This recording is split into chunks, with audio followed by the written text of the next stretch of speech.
Olá, nesse vídeo eu vou te mostrar como você pode criar essa cortina utilizando as ferramentas de simulação de tecido aqui no Blender.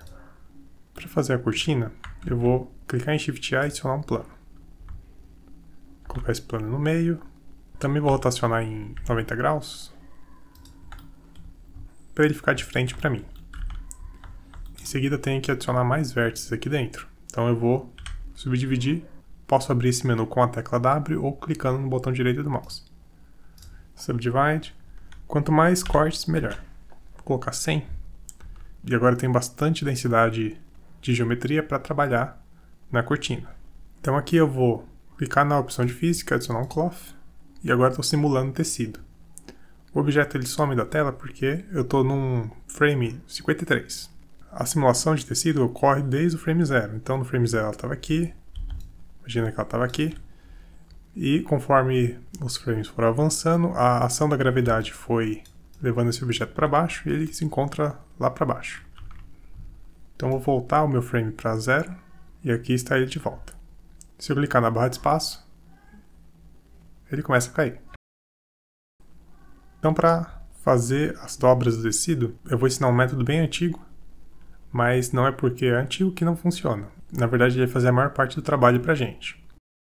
Esse método consiste no seguinte: aqui nas propriedades do objeto, eu vou criar dois shape keys.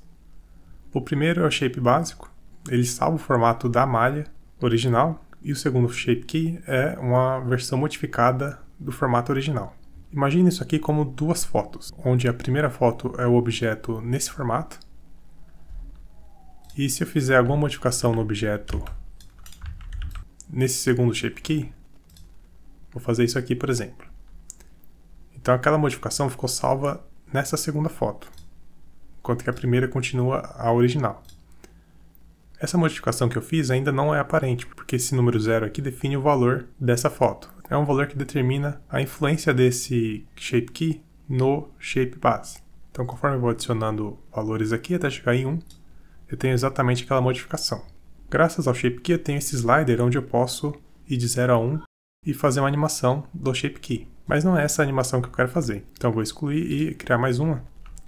E a modificação que eu quero fazer é o seguinte: vou selecionar todo mundo aqui em cima, toda essa linha de cima, escalar no X, para ficar desse jeito. Essa modificação foi salva no Key 1. Se eu mudar para 1, então olha só como está aqui. Dá para ver a diagonal do objeto. Com esse sistema, eu posso agora criar uma animação no timeline. Então eu vou voltar esse valor para 0. E esse valor em 0 corresponde ao shape original do meu objeto. Eu vou fazer uma animação onde ele vá gradativamente para 1, transformando o objeto base no objeto que está no segundo shape key. Para fazer essa animação, eu preciso adicionar um keyframe. Vou clicar nessa bolinha do lado do valor. Ele vai deixar em amarelo e vai criar o keyframe aqui na timeline. Então ele começa no valor em 0. Lá para o frame 100, vamos dizer que esse valor chega a 1. Então você percebeu que ele ficou em verde aqui, dizendo que eu posso adicionar um valor novo. Eu vou adicionar 1. Ele vai ficar com laranja escuro, dizendo que o valor foi modificado, mas não tem um keyframe salvo. Vou clicar aqui novamente. E agora ele adicionou uma segunda bolinha. Se eu mover a minha timeline entre os frames, você vai ver que o valor vai aumentar até chegar em 1. E aí chega em 1 ele para. Então se eu voltar para 0 e clicar na barra de espaço, ele vai simular esse valor de 0 a 1 e junto disso ele vai fazer a simulação do tecido. Se eu clicar na barra de espaço então, o objeto começa a cair porque eu tenho que resolver isso primeiro. Há duas formas de resolver. Eu posso desligar a gravidade, e aí o objeto não cai, mas isso vai interferir na qualidade da simulação. Eu vou voltar isso para 0 então, a gravidade vai ter que ficar em 1, e eu vou usar essa opção aqui de Shape. Aqui eu posso adicionar um grupo de vértices onde elas terão um tratamento diferente durante a simulação. E eu quero justamente que esses vértices aqui em cima, eles não desçam, eles fiquem estáticos aqui em cima para que o objeto não caia. Então eu vou clicar aqui nesse ícone verde. Logo acima de Shape Keys eu tenho Vertex Groups. Então eu vou criar um grupo para esses vértices. clico no mais, dou o Assign, então ele vai atribuir essa seleção para esse grupo. E agora que esse grupo existe, posso voltar nas propriedades de física e selecioná-lo aqui. O stiffness dele está em 1, significa que ele não vai cair durante a animação. A gente pode conferir clicando na barra de espaço. Então olha só, essa região aqui não está caindo mais, ela continua estática aqui. Porém, o objeto está reduzindo, que é justamente a transição do Shape Key 0, que é o base,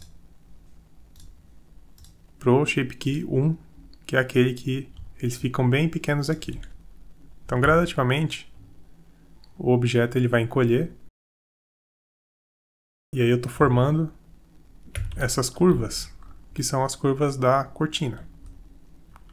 Eu posso deixar a simulação acontecer até o frame final. Então, chegando no 100, ela vai parar no 1, mas a animação continua porque agora está acontecendo a simulação da física, do tecido. Não preciso esperar tudo, vou clicar na barra de espaço novamente. E aqui eu tenho a minha cortina. Com alguns defeitos ainda. Primeiro porque eu mexi na simulação no começo. Então vou voltar para 0. Simular novamente. E agora eu não vou pausar para não acontecer nenhum defeito. Sobraram essas marcações aqui que eu vou excluir. E agora sim, ficou um pouco melhor. Então eu tenho aqui a minha cortina, que eu posso melhorá-la, fazendo algumas modificações, como por exemplo, clicando com a tecla W, Shade Smooth, para tirar todo aquele quadriculado. Também posso adicionar um Solidify, para dar um pouco de espessura ao objeto. E também uma subdivisão, para deixar os limites mais bonitos. Então, com toda essa modificação, eu posso escolher aqui qual shape eu quero para minha cortina. Eu vou escolher essa daqui, por exemplo. Vou deixar no frame 40. E para que esse estado seja mantido, eu posso aplicar o Cloth. Mas não vai funcionar, porque ele vai me dizer que eu preciso aplicar num mesh sem Shape Keys. Então eu preciso agora excluir esse Shape Keys, já que eu não estou utilizando mais. E agora sim, aplico o Cloth. Com isso eu tenho meu objeto concluído. E para melhorá-lo eu posso usar agora uma solução mais nova, que é a parte aqui de escultura, onde eu tenho alguns shapes para tecido. Vou usar esse Drag Cloth, por exemplo, e com ele eu consigo fazer modificações no tecido depois de ter criado o objeto. Então aqui você pode usar o melhor dos dois mundos. Você pode usar a simulação para fazer o shape inicial e depois ajustar conforme você achar melhor. Se tiver algum objeto aqui que não estava na simulação, você pode, por exemplo, afastar mais essa região. Você pode fazer mudanças mais sutis. Usar algum shape diferente. Tudo isso é possível aqui através do Cloth Simulator. Espero que você tenha aprendido alguma coisa e até o próximo.